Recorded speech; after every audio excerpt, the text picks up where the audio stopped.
আজকে আমি ফলি মাছ রান্না করব। এই মাছটাকে আপনারা কী নামে ডাকেন কমেন্টে জানাবেন। প্রথমেই আমি তেল গরম করে নিয়ে সামান্য নুন ছড়িয়ে নিয়েছি। এবার আমি মাছগুলো ছেড়ে দেব।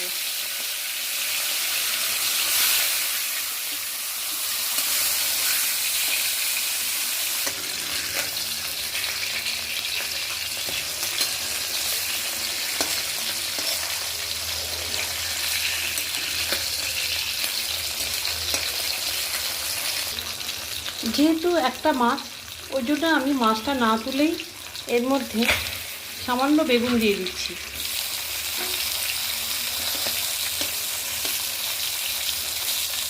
এর মধ্যেই বেগুনটা একটু ভাজা ভাজা হোক।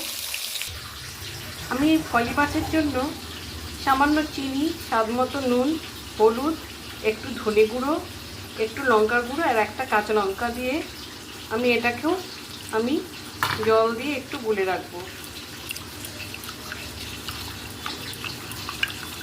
এই মশলাটা যেহেতু আমি কষাই না, সুতরাং শুধু একটু যতটুকু আমার ঝোল লাগবে সেইটুকু জল দিয়ে আমি গুলে রাখলাম। গুলে রাখা মশলাটা আমি মাছের মধ্যে ঢেলে দিলাম। মাছটা আমার হয়ে গেছে। মাছটা আমি টেস্ট করে দেখে নিয়েছি, নুন ঝাল সব ঠিকই আছে। এবার আমি ধনেপাতা দিয়ে নামিয়ে নেব।